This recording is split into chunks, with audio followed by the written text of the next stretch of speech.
Hey guys, as we talked about, we're going to put together a video here on billing and what you need to provide your factoring company, or even if you're not factoring the load, you would need these things to prove delivery. You need an invoice, but first of all, you need a carrier confirmation. In most cases, this is going to be sent to you by email. Most trucking companies and brokerage services use email. In some cases, they're going to want to fax it to you. Also, in some cases, they're going to want you to sign it and fax it back to them or email it back to them.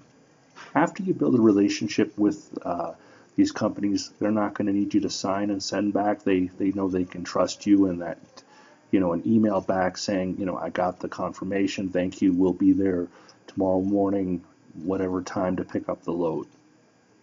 So it's always good to communicate, right? So after you receive the load confirmation, at least send them an email letting them know that you got it. So basically, these are pretty standard. It's going to have their company name up here. It's going to have your name, your company's name, I should say, or if it's just you doing business as, what have you, make sure it's spelled right and everything. The pickup location, the delivery location. This is usually going to have a more specific address, and it will usually give information on what the load is. It just says here container move, so some kind of container, I guess. But if it's steel plates, it'll say steel plates, 24 foot of deck, etc., etc. It'll also confirm the weight. Very important. We want to make sure that the weight is on the confirmation, because if we show up and the weight is more and it's something we can't haul, then you have proof that they said, well, it weighs 12,000 pounds. And if you get there and it weighs, 37,000 pounds, obviously with a HotShot setup, you're not going to be able to pull it, and you've wasted your morning or your day getting to this location. So it's their job then to pay you a missed pickup fee, and that you can negotiate with them for sure. So it's going to have pickup address, so it'll have some kind of address, not just a city, and just some more details about the actual load, and of course the rate that you agreed on. So this was $900, and always there's some language on these about not to double broker, where you would then find another truck to haul it. That's actually, I believe, illegal to do. So this is what an order confirmation looks like. Let's move on to the next screen. I'm going to try to go through this a little more quickly if I can. So this is a basic invoice. Up at the top here, you would have your company logo, address, phone number, etc. This is something that I use. It's just an Excel template, actually. And on the order confirmation, there's usually a number, so I like to print that on my receipt or on my bill, so they can reference to it. And so you want to list exactly the details that they have on their order confirmation. So pick up at Transcontinental Printing, delivered to Canadian Electrical Services, Markham, Ontario. Items transported, one skid 6,300 kilos. Carrier confirmation, again, it's in there. And this was arranged by this person here. And that's basically it. Put as much info on your invoice as you can, just to cover yourself later.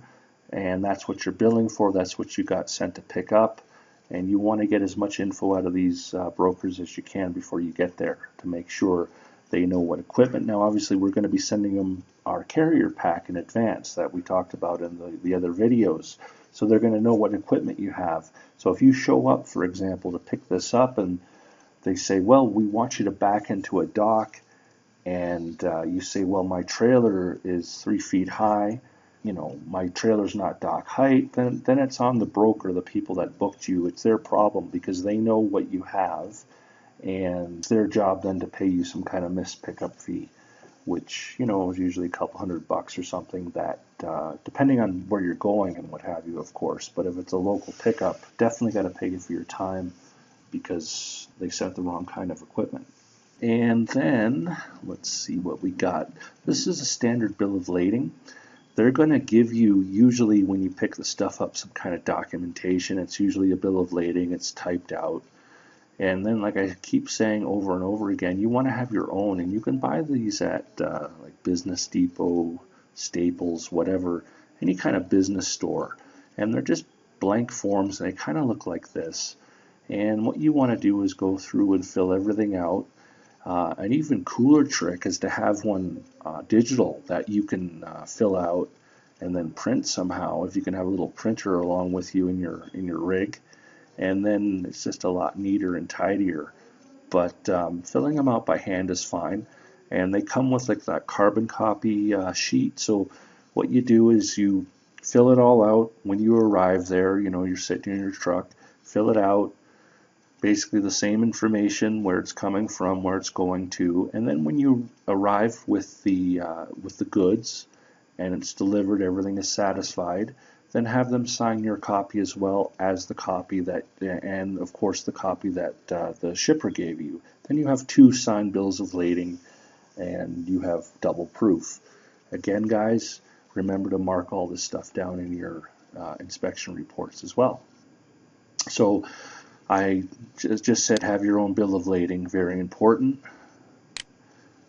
Take notes on the driver's hours of operation. Note your pickup and delivery times. Include load number and addresses where you can. Again, I personally, in the couple of years that I've been doing this, haven't ran into problems where they said, well, you really didn't pick up this load and you really didn't deliver it. I've never had that happen, but I've heard stories. So it's good to document as much as you can and try to be as organized as you can. Also very important, take a note who's in charge at pickup and delivery. So if you're dealing with, say, Ralph at pickup, maybe make a note of that on your daily inspection reports. I spoke to Ralph at pickup, and then whoever signs the bill of lading on delivery, have them print their name under their signature. And maybe if they have a business card, get that from them.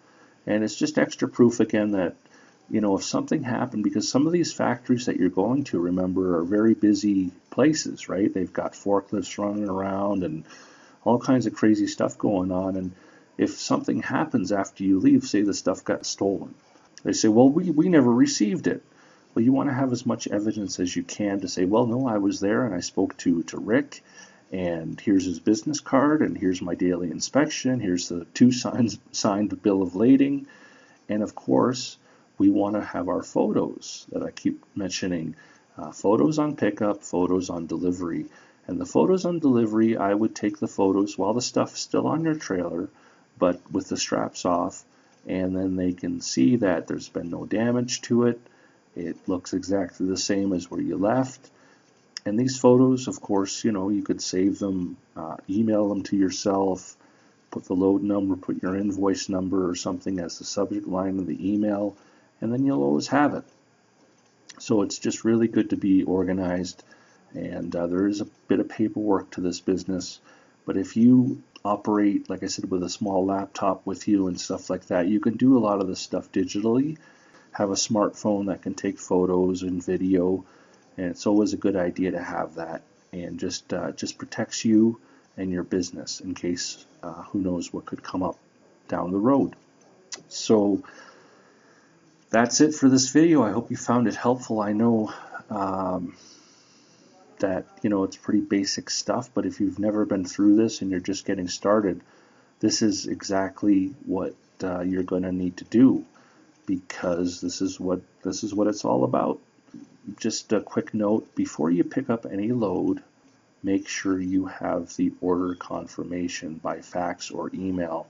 And again, I mentioned this in one of the other videos, but if you can get one of those online fax services, eFax or whatever, it's a great way to pick up faxes through your email. So the fax arrives in your email, and if you have to print it, you can, obviously, but you're not running into UPS store or whatever or to receive faxes or whatever. Or if you have a fax machine in your truck, I'm not sure how that would all work. I guess what I mean is that you almost need some kind of online fax service because you're out there and you're working. And some brokers are still real old school, and well, I don't use email, but I can send you a fax. I've ran into that. There's some guys out there and ladies out there who are still kind of a little bit behind the times. So we run into all kinds of things. Anyway, again, hope you found this helpful. I appreciate your comments and feedback, and just like to share my experience with you guys and what I've encountered. Okay, thanks for your time. Please comment and let me know what your thoughts are. Thanks a lot.